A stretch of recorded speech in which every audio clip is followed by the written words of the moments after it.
Today, government housing targets an impossible dream as building approvals shrink.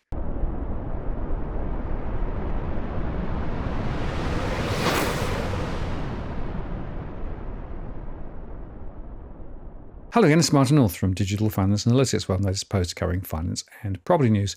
Well, the ABS released data on the total number of dwellings approved in February recently, and I want to look at those figures today and also consider some of the broader implications, both politically and economically.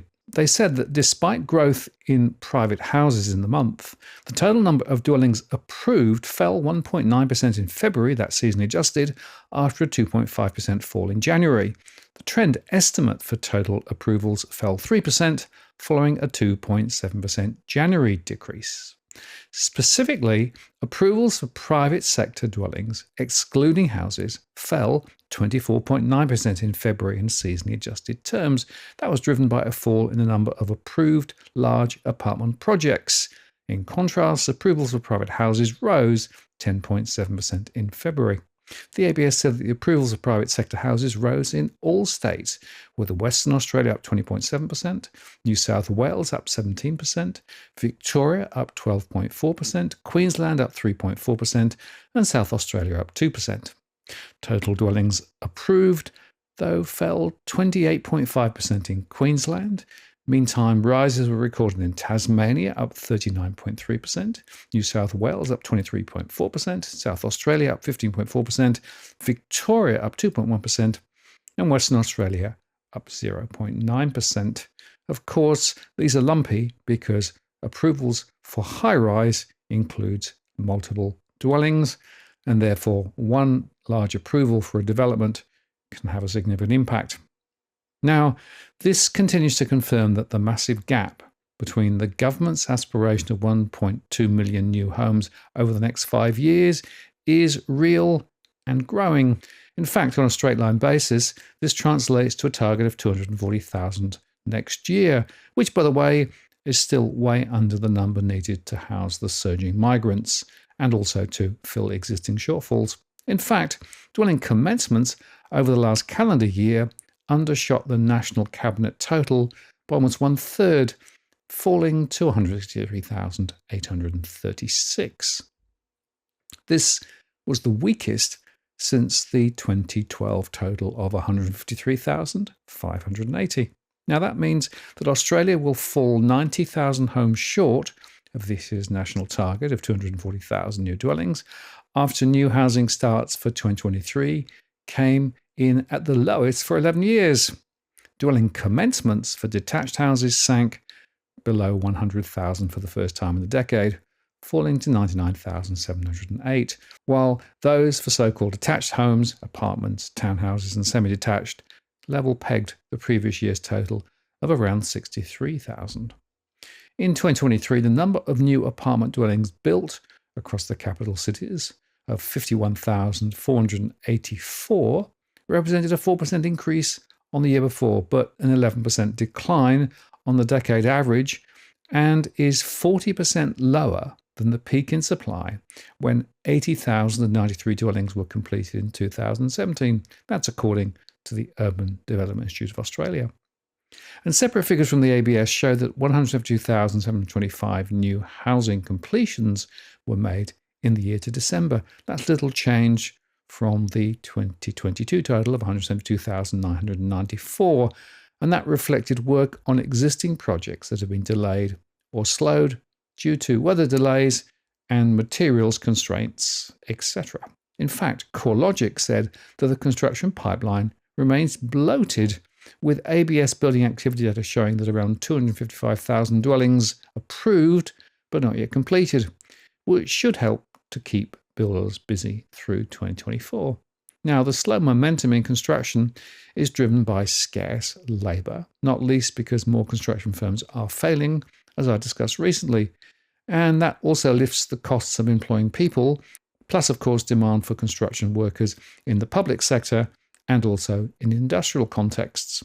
And there's also the continued rise in prices of materials used in the industry, from bricks and concrete to fixtures and fittings. In fact, I spoke to one builder who said that cables for electrical systems had all but doubled in costs recently. The Master Builders Australia said that the cost of building a house compared with 2019 had risen by 39.8%, while building material costs were up by 1/3 and hourly construction wages were up 12.7%. The workforce shortage is actually the biggest challenge, they said, and called on the federal government to increase apprenticeship incentives for both businesses and employees. And it coincides with new data from Jobs Council Builds Skills Australia that showed 90,000 new skilled tradespeople were needed in the construction industry. Many in the construction industry are now seeking to fast-track new migrants to help fill the shortage created, of course, by those migrants themselves. Now, new ways of working, including prefabrication, might help, but that would require substantial change to the way the industry works and operates. So that's going to be a slow change. But interestingly, independent economist Cameron Murray, who was on my live show recently, argued that projects are feasible out there, but developers are unwilling to lower their profit margins. Property developers don't want to build more houses, not because it won't be profitable, but because it won't make more money than they have in the past, he says. And meantime, data from the New South Wales government showed that councils are on average taking 111 days to make a decision on development applications. That's compared to 107 days back in 2022-2023 and 83 days in 2021-2022. Now, this is driven in part because of community opposition and drawn-out engagement with locals, but it's also due to the complexity of some large-scale projects. And in fact, in Victoria, the statewide average timeframe for a development application to be resolved is even longer, at 168.7 days. And in the last 5 years, the average time between submitting an application and receiving an outcome from council has blown out by an extra 24.6 days, according to government data. And behind all of that, perhaps, the first major hurdle to building enough homes across the country is that councils need to set their own approval targets, but are under no obligation to meet them. For example, over the past 5 years, fewer than half of Sydney local government areas actually met their housing targets. This mostly comes down to strong community opposition, with local councils caving in to the old NIMBY, not in my backyard, agitators. As a result, local councils often knock back planning permits and add development costs because of local politics. And here's a fun fact. According to the St George and Sutherland Shire leader back in 2017, the then Kogarah MP Chris Mims declared, for God's sake, there must be some green space in Hurstville during the debate surrounding the eventually approved construction project, Stage 3 of the East Quarter development, that had an estimated construction cost of $193 million, and the then plans included basement parking, retail shops, 2 podiums, and 4 residential buildings on top of the podiums. 2 7-story towers, 1 17-story tower, and 1 18-story tower, with 556 total units. The decision, by the way, by the Sydney South Planning Panel to approve the DA was unanimous. But Mims said that this was a grotesque example, but if we thought Hurstville was full, we ain't seen nothing yet. I've counted another 9 major development applications pouring forth thousands of people into the suburb over the coming 12 months. Mr. Mims said that he thought Hurstville was competing for the award of worst public planning in the Western world. Planning authorities and those who were entrusted with development applications were badly letting down the St George community, he said. They are creating, in many instances, a high-rise hell and badly undermining community support for appropriate development, confidence in government administration, and even support for immigration in general. I've seen how development done well works around the world, where we can have high-density areas surrounded by parks, public transport, and schools big enough to educate our kids. Now, of course, State Premier Mims is on the hook to deliver more homes under the federal government plans, but he has warned that it will be all but impossible to meet the targets, despite now backing the build-up trend. So why not tackle the root cause issue here, which is, of course, too high migration? Well, entrepreneur Dick Smith fears today's young people will have no savings and will be forced to live in Chinese-style high-rise apartments unless immigration is urgently slashed. That's according to an article in the Daily Mail. The veteran businessman and philanthropist said they need to understand the connection between a surging population and climate change, and the entrepreneur who turned 80 last month fears homes with a backyard in Australia's capital cities will no longer exist by 2050. He said that the national population will almost double to 50 million by then, and housing will have become even more catastrophically unaffordable. For young people now, that would mean a future living in overcrowded conditions like China, even if Australia's annual population growth slowed to 1.6%, down from 2.5% now, which is the highest level since the early 1950s. Basically, we're doomed. We're going to increase our populations to staggering numbers, he told Daily Mail Australia. The beautiful houses with a block of land for the kids to play in the front yard and have a cubby house will be gone forever. Every house will be knocked down and replaced with high-rises. Jammed into high-rise like China, many very poor and who live just pay packet to pay packet and have no savings at all.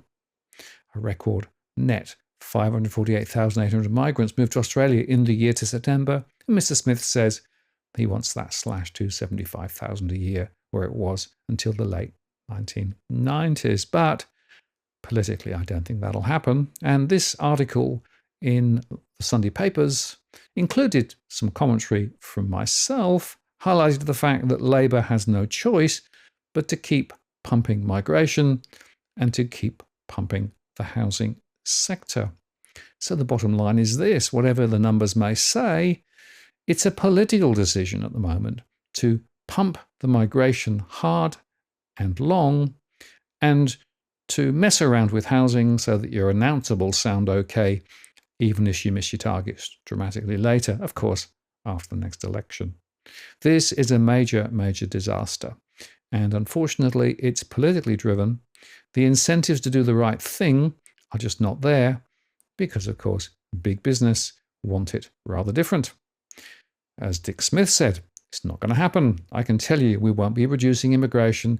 We will be going to catastrophic population levels, which will destroy Australia as we know it today, he said.